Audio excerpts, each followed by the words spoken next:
Of all the late night hosts out there, I would say that Jimmy Fallon is perhaps the least annoying, the least hated. He was basically canceled by his fellow late night show hosts for daring to allow Donald Trump a platform. And coincidentally, this hit piece comes out on him. Now, I'm not saying they're directly related, but it sure seems pretty curious. Now, any one of these late night show hosts are probably complete psychopaths, and I'm 100% happy and fine that they get dragged for it. But you see this chaos, comedy, and crying rooms inside Jimmy Fallon's Tonight Show. Now, this is basically a cut and paste of what they did to Ellen DeGeneres. Probably, I don't know, was it last year or something like that at this time? And you see this, it was particularly tense days on the set of The Tonight Show with Fallon. The host, known for his warm and congenial presence on screen, was acting especially dismissive and irritable during production meetings, a former longtime employee tells Rolling Stone. And he stumbled through rehearsal in front of a studio audience who typically sits in on rehearsals for the late night show.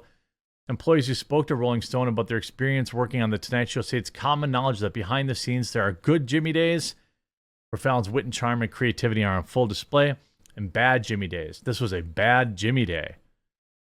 They say Fallon seemed to be confused during rehearsal on that day when he crossed out jokes on a piece of paper he was holding, riffed with the audience for a bit, then quizzically looked back down at the same sheet of paper.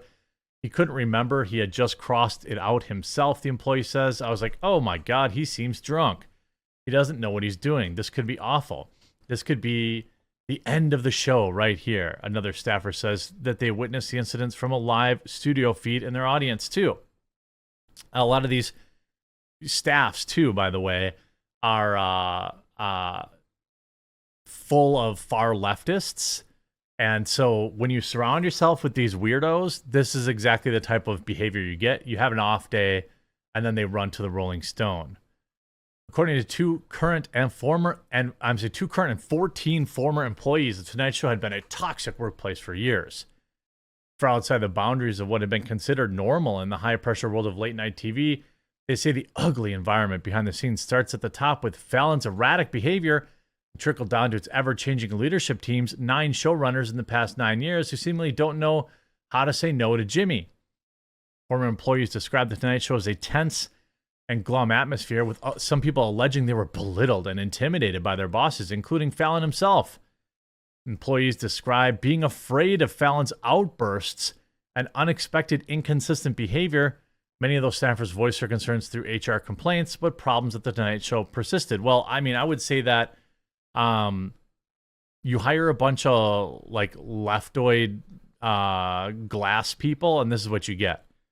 7 former employees say their mental health was impacted, and it was commonplace to hear people joking about wanting to end themselves. What?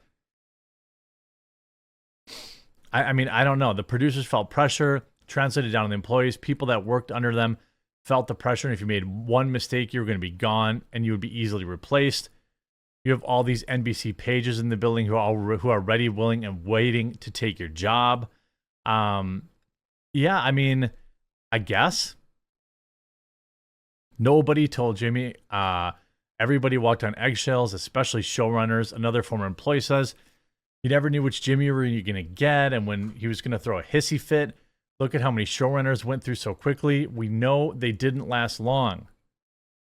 Employees said they had nightmares related to work and were in constant state of fear. One former employee says they had their first anxiety attack while working on the show and were put on anti-anxiety medication for the first time. Another employee says they felt physical ramifications of declining mental health, like their hair thinning and weakened nail beds. 4 other employees said they are in therapy because of their experiences. 3 people say they experienced thoughts of self-deletion.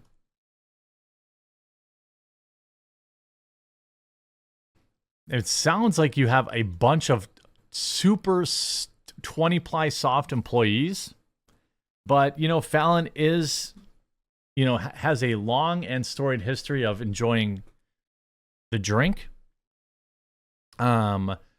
And I don't feel bad for Jimmy Fallon because these are the people he hires and keeps around him.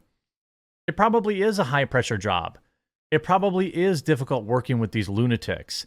But when you're some like super snowflake leftoid, who demands that your feelings be validated, constantly, I'm not surprised you can't hack it. I think it's great. It's the start of the end of late night empire. They're going to cancel Jimmy Fallon. You watch and get rid of him. They're all on strike. They're doing this ridiculously cringe podcast now. I think that, I'm happy to see it. Mentally, I was in the lowest place in my life. I didn't want to live anymore. I thought about taking my own life all the time, one former employee says. I know deep down that I would never actually do it, but I'm like, why do I think about it all the time? I mean, maybe just get a different job. These all sound like low-level employees. Get a different job. There's a million jobs out there that probably pay better. One employee said they lost nearly 20 pounds during their time working under showrunner. Hey, I should probably get a job there. And they cried themselves to sleep every night. I know other people in my department are also unhappy with the mistreatment and they keep saying mistreatment, but they don't actually list anything. If Jimmy was in a bad mood, everybody's day is screwed, one former employee says. People wouldn't joke around in the office. They wouldn't stand around and talk to each other. It was very much like focus on whatever it is that you have to do because Jimmy's in a bad mood. If he sees that, he might fly off. Well, maybe do your job. Maybe you shouldn't be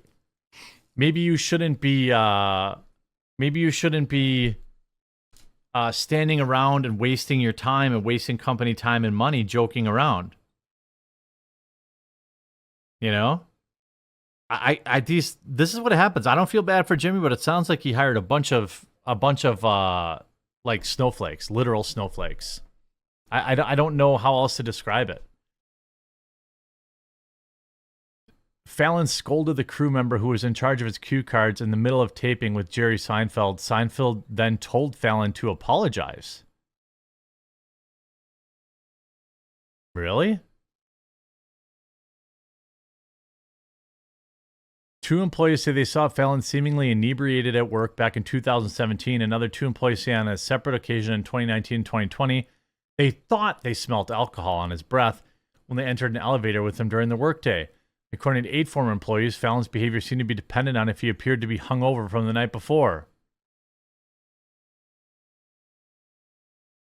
One employee says, depending on Fallon's moods, they felt like the notes in his feedback could be passive-aggressive, personal insults as opposed to constructive criticism. They say he would write comments like, "Are you okay? Seriously, do you need help?" Rolling Stone reviewed photos of employees' alleged notes from Fallon that read, "Ugh, lame." Oh no, he called an idea lame? What's going on with you? You've outdone yourself. The same employees say Fallon would also send combative emails, not emails. Oh no. 2 employees remember witnessing Fallon scold a crew member who was in charge of his cue cards in the middle of taping with comedian Jerry Seinfeld. They say it was an uncomfortable moment, and Seinfeld told Fallon to apologize to the cue card production member, which he then allegedly did. The employee says that incident, which felt awkward to watch, did not make it to the version of the show that appeared on television. It was very awkward, and Jerry was like, "You should apologize to him," almost trying to make it a joke, a former employee says. It was one of the strangest moments I've ever seen. So Jimmy Fallon was a drunk, and he was a bit of a jerk on set. Every one of these complaints is like a complete nothing burger. Now, this whole article in the Rolling Stone, this is just about the collapse of late night. They're trying to get rid of him. Purcell, showrunner at the time, did implement regular internal diversity and culture meetings after, and to this day, The Tonight Show has a diversity and inclusion council. Some employees say they were hopeful that he wanted to make lasting changes on the show, but they were let down a few months when Granite Betterman took over. She began bullying and mistreating the staff. One black employee says that Garnet Betterman kept asking him, "What's going on with your hair?" The employee also said they witnessed and make comments about how much food people would eat, saying to staffers, "We're eating just a lot today and not caring about what we look like." Two former employees say they were also mistreated by Swedes who bullied, intimidated, and yelled at them. These are all, this is so stupid. This is like the dumbest, this is the dumbest hit piece in history. Not one of these things is any single, they're just trying to destroy Jimmy Fallon, and they're probably still mad he had Trump on. Every one of these employees sounds incredibly soft. I've worked since I was 14 years old. I've had bosses smack me in the back of the head. I've had bosses scream in my face. And you know what I did? I quit and I got a different job. I didn't run to a newspaper and whine about being quote unquote mistreated. It's like it's so bizarre that this even exists. That's thousands and thousands of words of ex-employees whining about not being able to hack it at the job. Jimmy Fallon is a drunk. Okay. Maybe they're all mad about the podcast. I don't know. But this is like a total nothing burger. I mean, these employees are also, this is what happens when you have a staff full of leftoids. That's exactly what it is. They run to HR. I never made an HR complaint in my life. I just quit jobs. You know, I mean, it's just so stupid. But that's modern day media, I suppose.